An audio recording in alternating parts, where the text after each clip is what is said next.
just got in from a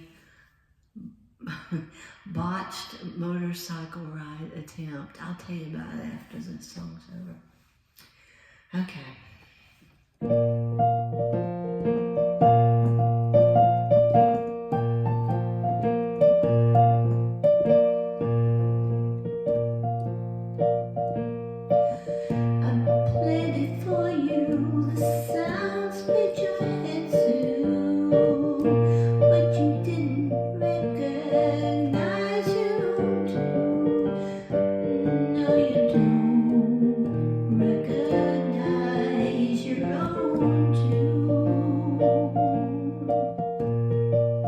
You thought it was cool, you loved it too, and cry, you loved the guitar and even the vocal fry, but you didn't recognize your own tune. Roll to your own sweet tune. How deliciously sweet were your words to me. How much like a bird they flew. How much you did not hear. Honey, you don't have an ear. One day soon, I will tell you the truth, make you know that you heard your own song, but you didn't know your own tune.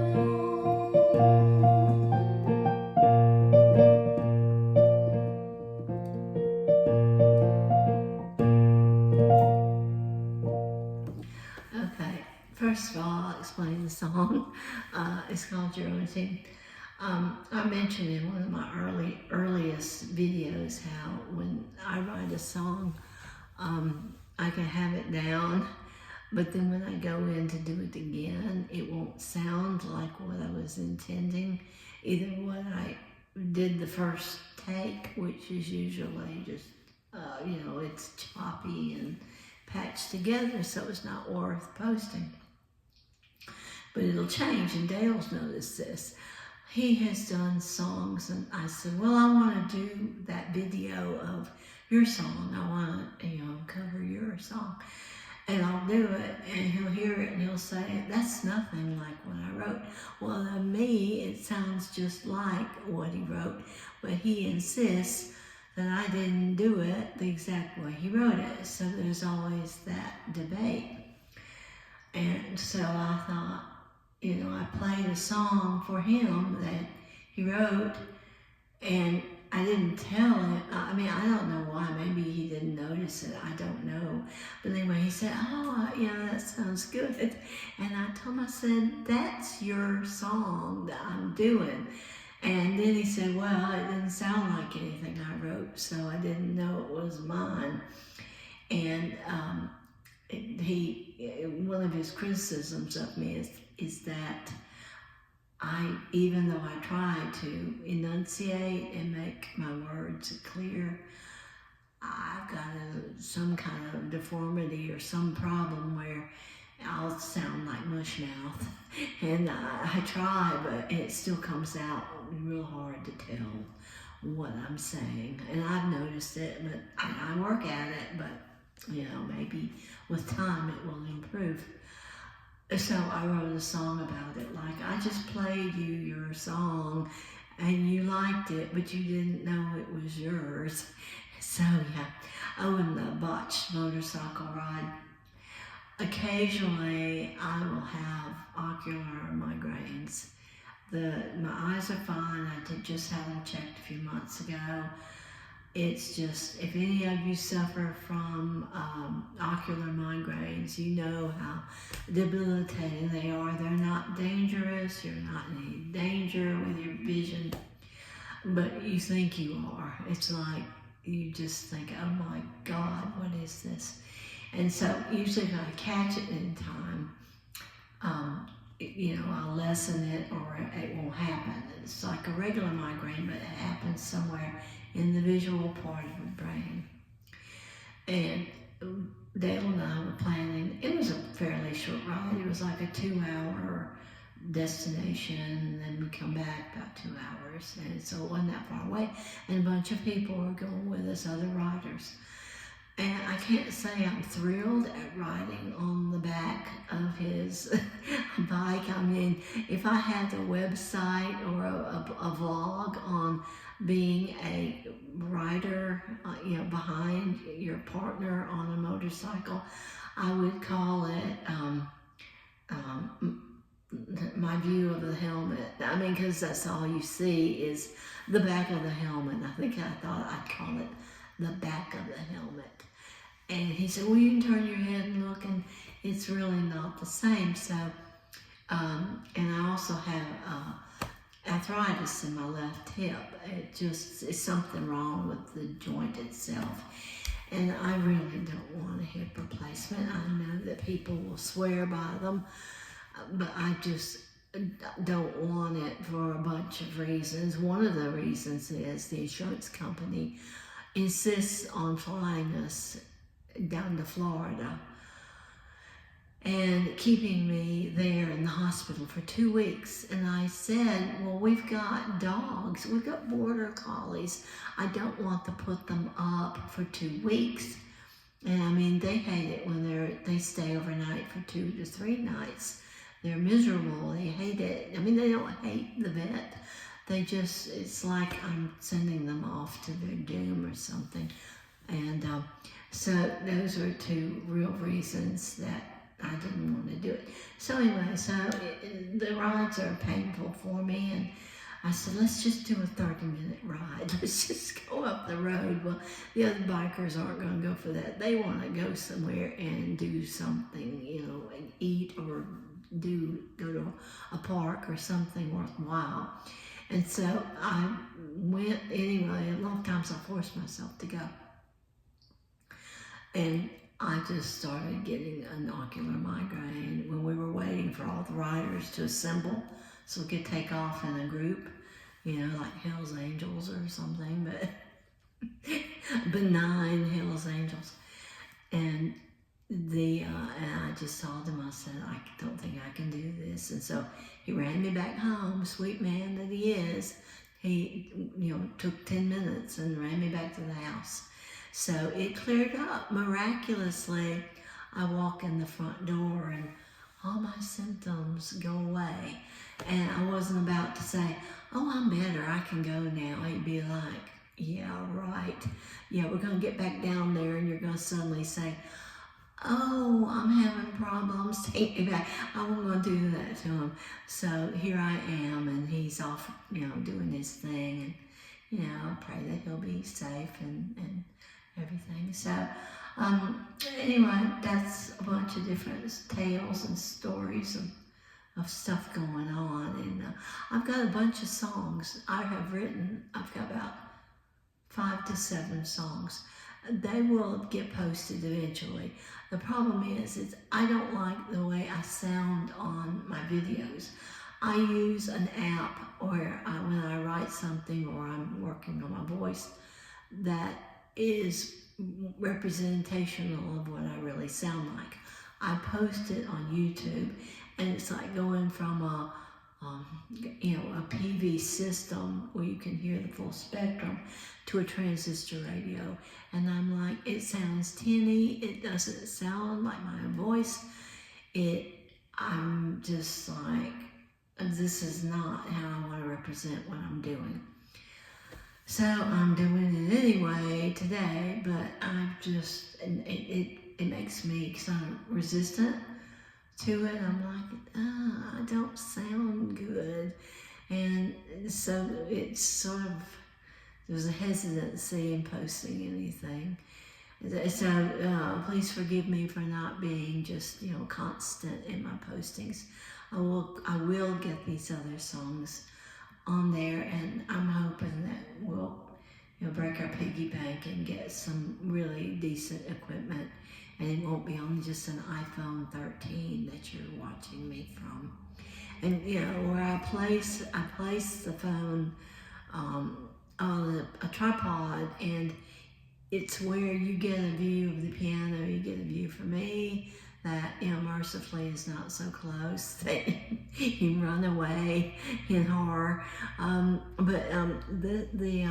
in a spare room. The acoustics are weird. It's never gonna sound right, but I feel like, those who suffer together are truly blessed friends. So, but this is, I'm just gonna show you what the amp is. All right. Okay, can you see it? Okay. So, it's set as well as I can get it. To not sound too boomy, too reverby, and I love a little reverb. I'm never gonna just use a dry mic. But it's a guitar amp. It's not a vocal amp. And it'll carry the sound, but it's never going to be quite what, and this is a podcast mic. I don't know if it's supposed to work for vocals, but it's not I'd love a Sony 800 or what do they call it, an X87 or something, but that's $15,000, and I'd rather not. I'm not making a career out of this, so I might not want to spend that much money.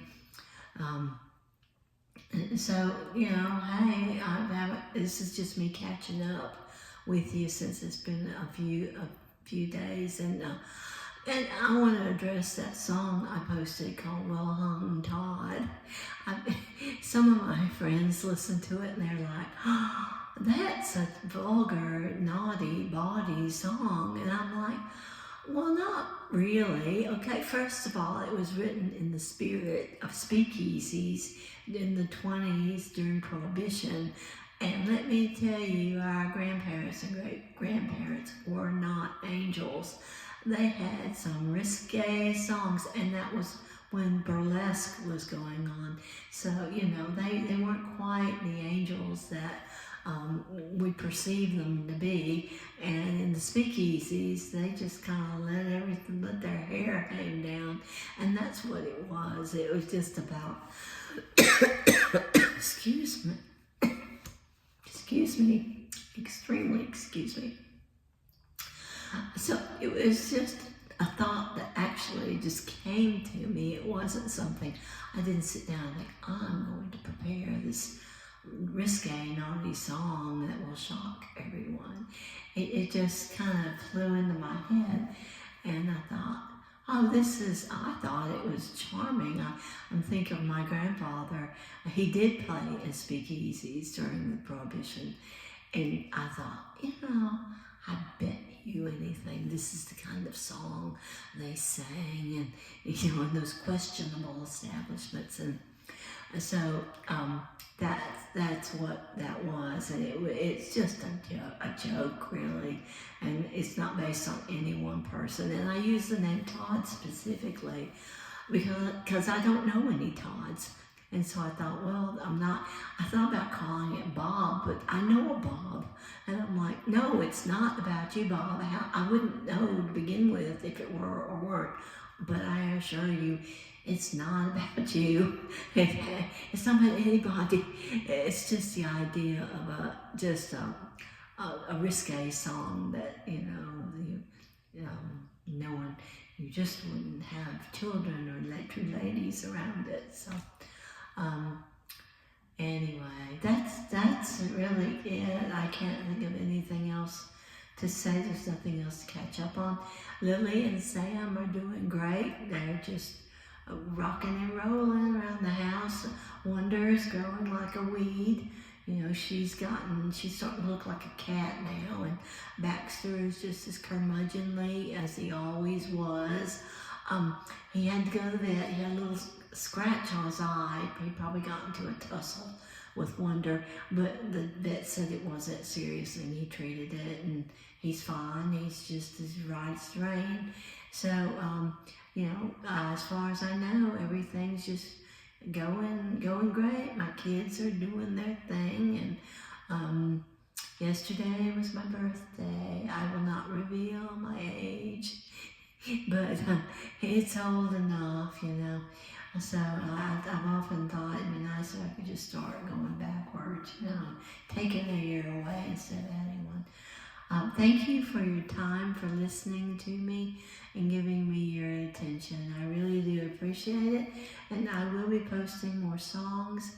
One more thing, if you're willing to sit through this.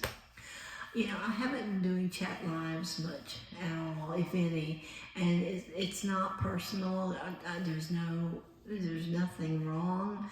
It's just a case of I do have bad floaters in my eyes. I've been having trouble with pain up here if I'm online too much, and looking at that tiny font on the chat and participating and keeping up with it and trying to do it was starting to it was bugging my eyes. I was having a problem with it, and so I thought I need to give all that a rest.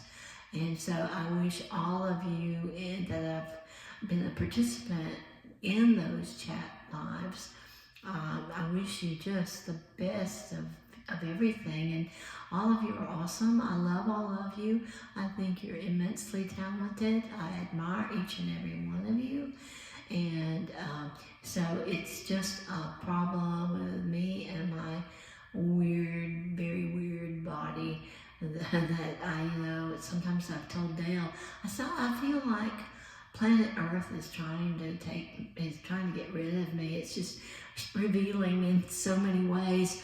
Your time's up. You don't belong here anymore, and we're going to kick you off the planet in one way or another. So, all right. Thank you. I hope you enjoyed it, and enjoy the rest of your weekend. Bye.